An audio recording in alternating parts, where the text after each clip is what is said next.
This is our country, and this is all our business. Thank you.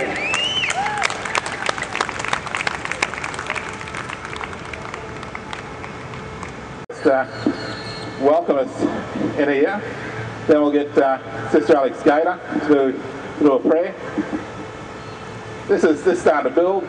So look, thanks everyone for coming along.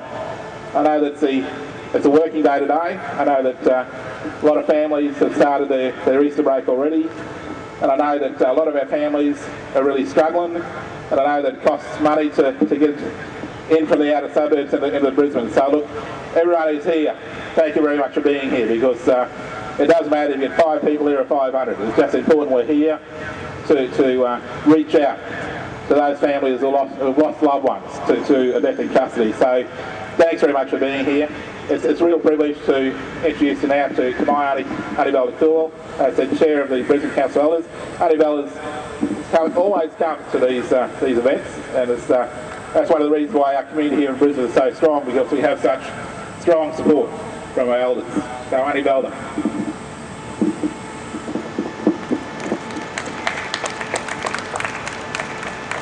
In my language, Wanyanga Gulanyiriowai. I greet you in the language of my mob. It simply means, g'day, how you going everybody? Well, I'm here, I'm still black, I'm still Aboriginal.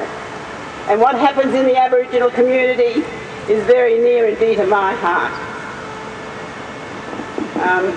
Today is a significant day in the Aboriginal calendar. As things have happened over the years, we must never forget it, and to see you here is an honour to yourselves and to our people. Don't forget where you come from. You must always remember who you are and where you come from, and it's very important to know who you are, your tribe, your language, and of course most of us have lost our language. We've sort of grown into a new way of thinking, but we must never forget who we are and where we come from. So I give honour and respect and acknowledge the Turrbal people from the north of the Brisbane River, and likewise I give honour and respect and acknowledge the Yuggera people to the south of the Brisbane River, and kindly thank them for allowing us to walk, talk and gather on their traditional hunting grounds, which they had looked after and cared for thousands of years. And in return, the land our mother took care of us by providing the food and shelter that we needed to survive. Today we can't go out and hunt on our country. We have to get permission from the white man to go onto country, our country. It was never sold. We never agreed to sell it. We have never been paid for our land. But you know, the things that go on in our country today makes me cry inside. So it's good to see you all here today. Thank you for coming, and never forget who you are, never forget our ancestors who walked this land before us. And we always respect our elders, for they hold the knowledge of culture, of law, of language, story, song and corroboree, passing it on to the young ones and for future generations for all to share. So thank you, Sam, for inviting me to present acknowledgement of the traditional owners of Brisbane. Bless you.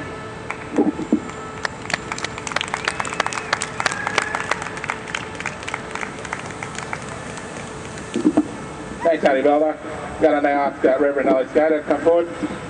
We all know Reverend Alex, and we all know the brilliant work Reverend Gator does across prisons and the juvenile detention system, right throughout South East Queensland. So, Reverend Gator, I don't need this.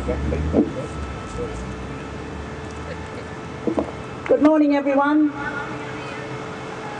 As was said here, we are gathered here today, and we all know why we're here, to remember all our loved ones who died in custody. But first of all, I would like to acknowledge our Creator, our ancestors, and the traditional custodians on whose ancestral land we gather. Walk carefully as you come here, for God is here before you. Walk humbly as you come here, for for the Spirit and our ancestors may listen in the silence of this ancient land. Loving Heavenly Father of all, our Creator, our Sustainer, Giver of life and love, we give you thanks and praise as we come before you, Father, to honour and to remember all our loved ones and those who fought in the struggle, our elders, past and present, who fought for justice. And Father, we just pray for all our people, Father, who died in custody throughout Australia, in every prison, watch house, detention centres, police van, police cars. We come before you, Father, and we ask, Father, that you be with us. We seek your justice, Father, as you know, Father, that the laws that you gave to Moses, the laws you gave to Aboriginal people are still in place today. And our laws have been broken. These laws have been broken. And we are not fighting the spiritual, we are fighting spiritual warfare, and we want them to strongholds. But your stronghold.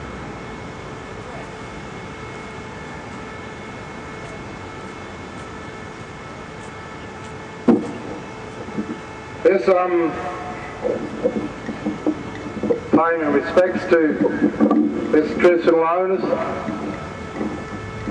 some, and I say some, because being a traditional owner, being a person that comes from your nation, me, I'm a Cooma man. I'm not a traditional owner, I am a Cooma man. That's where I come from, that's my country, that's the country I own.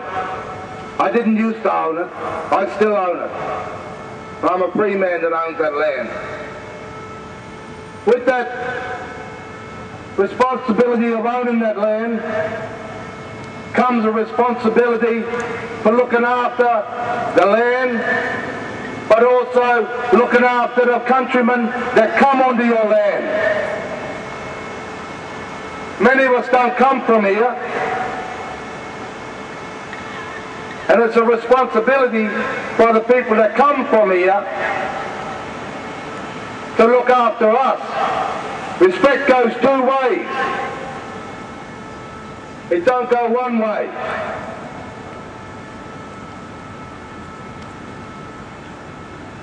The fight, I guess, has gone on for far too long, and it'll go on until we get what we deserve. Not what we want, not what way they want to give us, not what their policy or the legislation says, but what we deserve, and what our children deserve and our great children deserve. People have said, many ignorant people have said, get over it and move on. How many times you heard that? How many times you heard it? How many? To those people, I say to them, I'm here as a representative of Antar, Queensland. We've been working alongside Aboriginal and Torres Strait Islanders in Queensland for a long time now in the struggle for justice and rights and equality and truth. And this campaign is one of those campaigns that we are working alongside others in the struggle for seeing some justice here. Project 10% is the partnership that is driving a campaign to make the government accountable to the rising imprisonment rates for men, women and children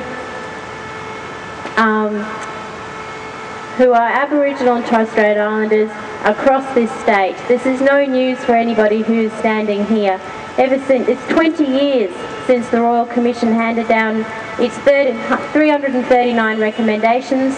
One of those recommendations was that arrest needs to be the last resort. That's the last thing you do. And since then, we have seen imprisonment rates go up and up and up. And in fact, here in Queensland, for the last decade, This state has actually been under an Aboriginal and Torres Strait Islander justice strategy agreement that promised to reduce imprisonment rates by 50% by 2011. That's this year, 50%. And of course, since 10 years ago, since it was signed off and everybody agreed to do exactly that, it's done nothing but increase. In fact, for women, it's tripled. You know, people are dying in prison. Why? And where are they now? Which one of you is from the government? You know? That's enough. You know, I am not Aboriginal. I'm not Torres Strait Islander, and it upsets me to my core that this is allowed to happen. And I'm not the only one. You know, and if you are a lawyer, if you are standing here and you are a lawyer, you need to come and you need to sign your name up to Project 10% because we need you now. And if you're not a lawyer, and you know a lawyer, find them and say they need to sign up, they need to get on the program of getting some justice in this state because we need to build this movement. And while it doesn't look like a lot of people here today, we are backed by hundreds and thousands in this state. And that is true. There isn't anybody who doesn't care about this, and we are talking to people every day, and we are emailing people, and we are doing face-to-face meetings, and everybody says the same thing: yes, we want to do it. Okay, let's do it. Enough.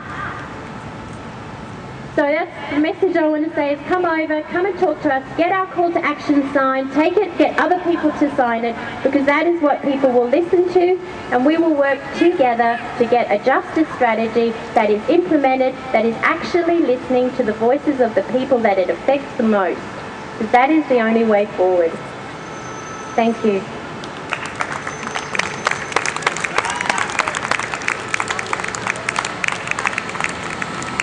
Thanks a lot, Kitty. So you've got initiatives like that coming out of our community that need to be supported.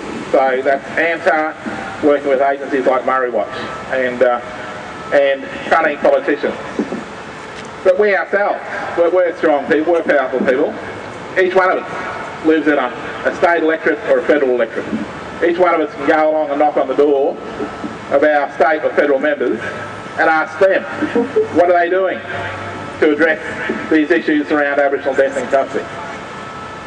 Hold these politicians accountable.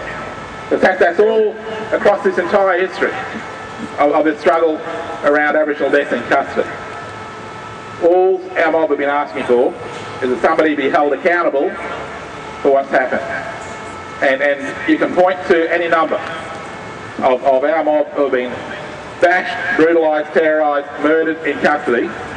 And to this day, not one single cop, not one single prison service officer has ever been convicted of any offence relating to an Aboriginal death in custody.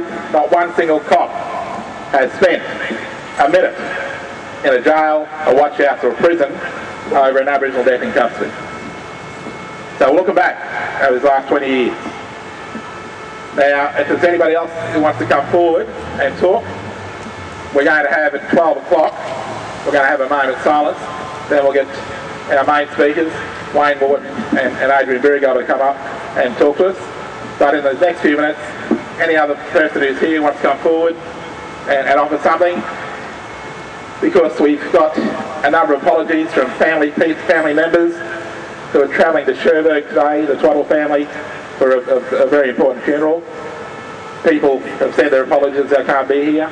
Also apologies from a number of community people who are involved in the Back to Cherbourg dormitory reunion that's taking place in Cherbourg. So there's a couple of hundred people involved in that, and these are people who are travelling right now, elders travelling from here up to Cherbourg for that very important reunion.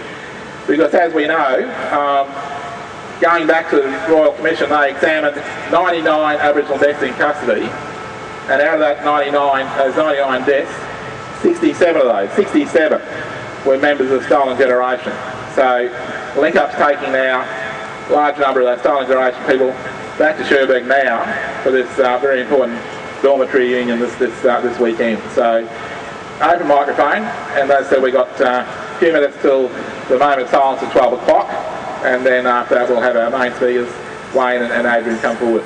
So, open microphone. Teeny, you want to say something? Just want to acknowledge the traditional owners of the land.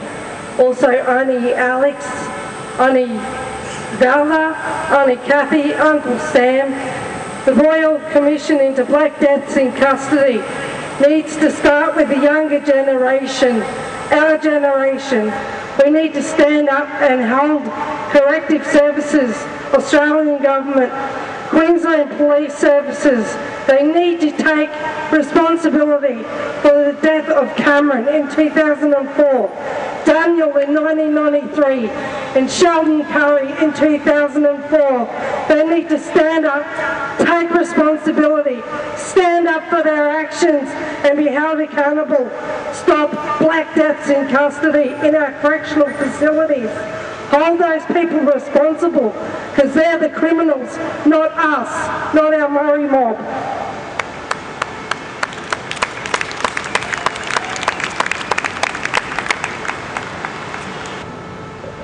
The frightening statistic is that the rate of Aboriginal deaths in custody in Australia is currently higher than it was in South Africa during the peak of apartheid.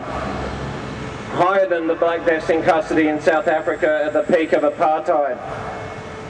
But it's killing people in more insidious ways, killing people through the mental despair and the distress that people go through when they enter the prison system, and the complete ignoring of cultural issues when Aboriginal people are dragged into the criminal justice system, when young people are dragged into the criminal justice system and dragged into that factory of depression and despair, which so often ends in suicide and more tragedy for the families.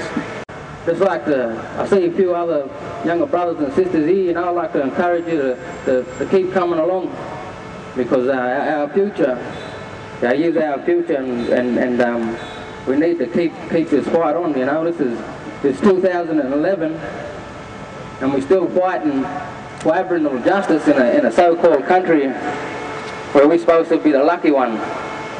And I always say to a lot of my non-Indigenous friends, you call this lucky. I always say, you lucky you're not me, you lucky you're not Murray, you lucky you're not Aboriginal.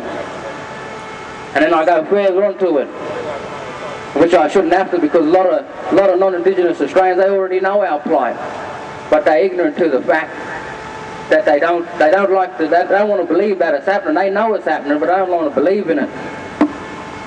And it creates this world, you know, we got this, where these white fellows, where they think that our plight is nothing more than just like somebody walking past some bum on the street, you know. That's how they look at Aboriginal plight in Australia. 2011. You know, in a so-called democratic nation, when we still can't recognise the theft of Aboriginal land. We still can't recognise the continuation of cultural genocide that happens to our people. You know. But I just wanted to, you know, just to say that there, you know, and stay black, stay strong, and don't forget where you come from.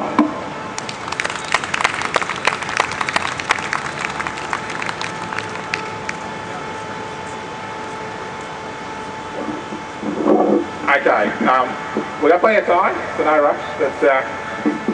It's about 30 seconds to go. At 12 o'clock, we've got the moment of silence. These events are happening right across Australia.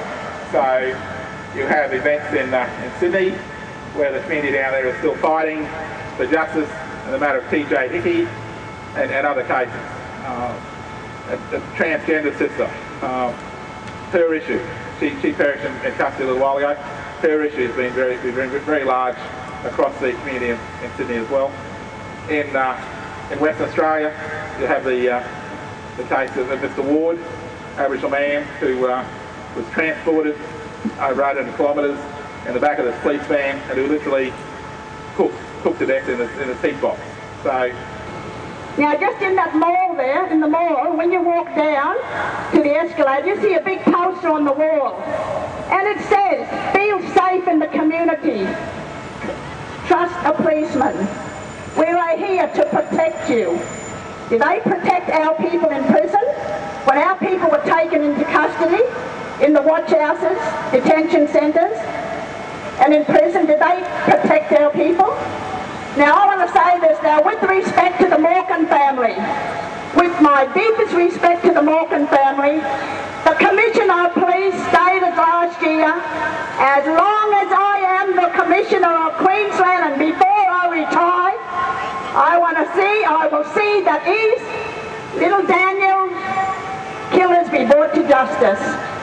And I say that to you, Bob Atkinson, about Chris Early, a member of your police force, what he did on Palm Island.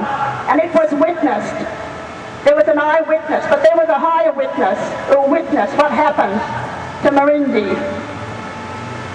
So we today should be calling for the sacking of Bob Atkinson and for these 6 policemen to be brought back to justice and tried for what they did. But they broke God's law, but thou shalt not kill, and thou shalt not bear false witness against thy neighbour. They also broke Aboriginal law, and our laws are still in place today. And this T-shirt that I wear says, Australia has a black history. We all know this black history. The government, past and present, dirty little secrets. Stolen land, stolen wages, stolen generation. Aboriginal deaths in custody, just to name a few. So I encourage you all, my people, not to give up hope, but to stay strong, stay positive, that changes are coming. So take care. God bless you all.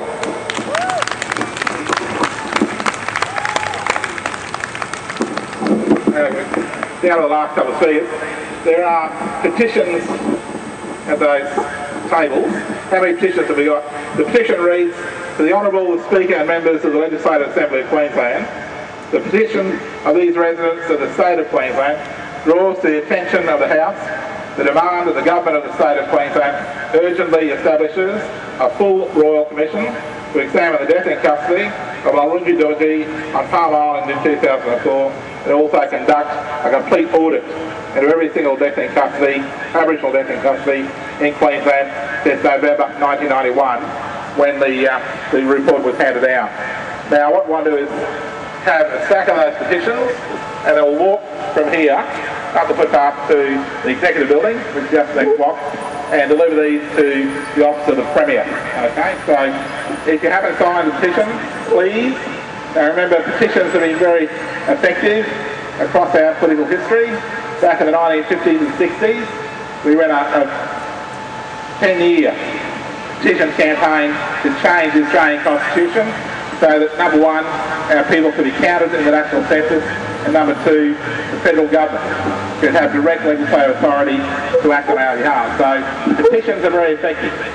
So if people can please sign these, and we'll form up here at the end of the rally, and then we'll march up to Anna Blythe's office here and hand them over to her office. And we need to, if people can take away a copy of these petitions and just keep getting people's signatures on them and keep the pressure on. Because we don't want to come back here in another 20 years' time and have the same situation. Now, we're looking for Adrian. Who you got, man? You going to have a talk? Okay. Now, also,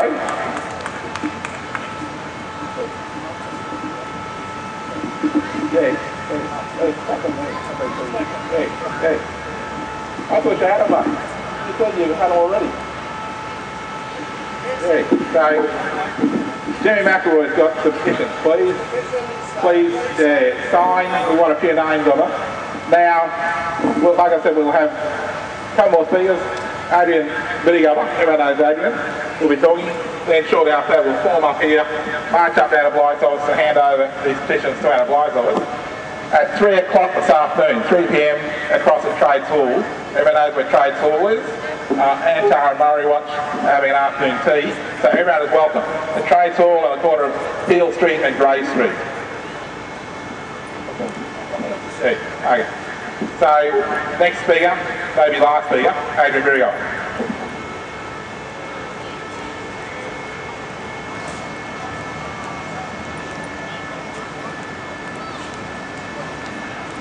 Nangula Mariinda. My language is Wurdi language. I come from the Wangan country, and I pay respects to the traditional owners on the land here and where I stand. The thing is that what we're here today for is it's a sad thing that we got to record 20 years of deaths in custody. The real problem is it's not just like everybody that's dying in custody, it's the blackfellas. I lost my nephew and I lost my cousin brother in jail through deaths in custody, and they could never give us a reason, and they could never answer any of our questions as to why these things happen and why our people are brutalised and persecuted, you know, in prison. Even just being picked up by police on the street, the Aboriginal people are automatically suspects, or we're criminalised, and we're treated as violent people. But in actual fact, Aboriginal people are not violent people by nature. We're peaceful people. If we were violent people by nature, we would kill Captain Cook and ate him. And we would kill every other single white person that set foot in this country. We would have murdered you all.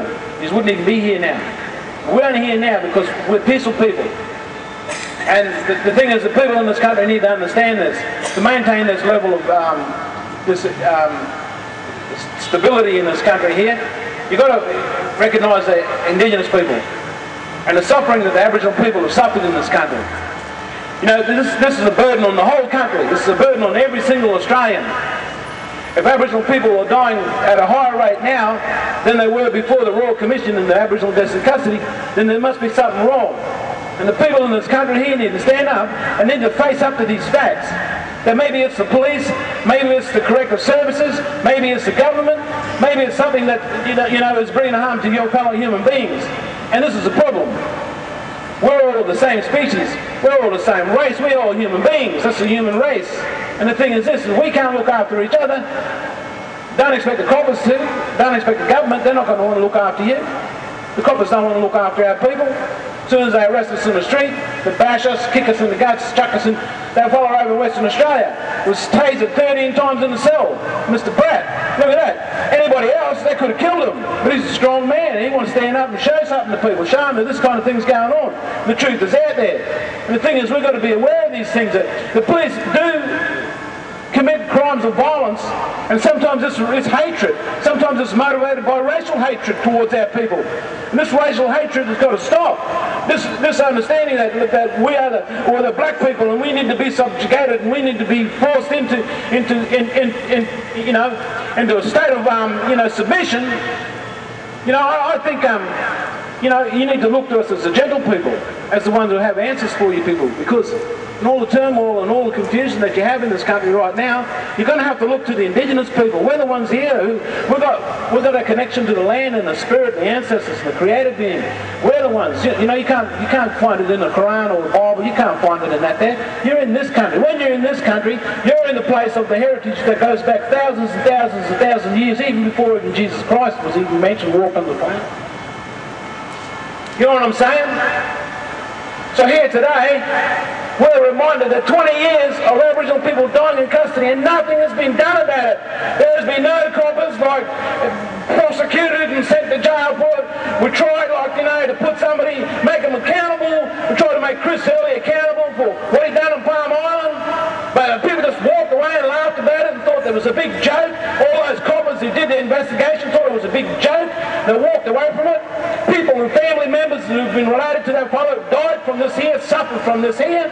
We're all affected by an Aboriginal death in custody. Whether it's your son or daughter or whatever. We're all affected by it. We're all human beings, you understand? So something's got to change today. Someone's got to tell us that something's got to change. We're not just going to go from this day to the next day and not have anybody who's in any power to say anything or do anything, not say something about this problem. This is an issue that we've come back here today to deal with. Stop black deaths in custody. Stop brutalisation and victimisation and persecution and criminalising of the Aboriginal people in this country. Stop doing that right now. today, and we might have some answers, we might have some unity. But until then, I tell you something, we're going to come back here, we're going to keep telling you people, we're going to keep explaining to you people every day of your life that we're the first people here, and you need to look to us, because I tell you something, your government's not going to protect you. Your government, this is proof, the evidence here, that they get people, lock them up and kill them in a cell, in a jail, and they die there. And this is what's happened. If you people are too stupid and dumb to see what's going on in this country here, with the coppers, how they tasering people and killing people, well, that's your own fault. Stick your head in the sand and let them come along and just rape you too. Because I tell you something, if you stand around and do nothing, and you're just a dummy and act like a dummy and just go and get the 9 to 5 and get your pay and forget about it, when they come and get you, mate, there's not going to be anybody there to protect you, do you understand? We're here now as a people. We're all standing together. Whatever colour, whatever race, wherever you come from, whatever nationality, you're standing here with us. You're standing against something that is an inhumane subject. This is a breach against humanity. It's a breach against the human rights of people. The freedom to be able to go into jail and serve your time and be judged, you know, by your peers and this kind of. This is not happening. And people just dying without even going through that process. So we're going to just do this petition up and march it down here, and maybe things are going to change, you know. We've got to keep looking ahead. And this affects everybody.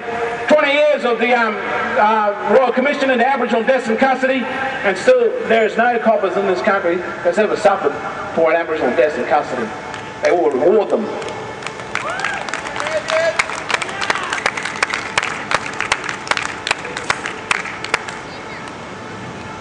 G'day, my name is George Harbour, I'm a Lieutenant boy. I just want to affirm my support for my brother Coco. I just want to affirm my support to my brother Coco in his speech about our Jackies, people that's gone from our communities, now sitting behind closed doors, supposed to be making the right decisions for us. These people, I say, they are now working for the Aboriginal Legal Service, which is ATSL, who are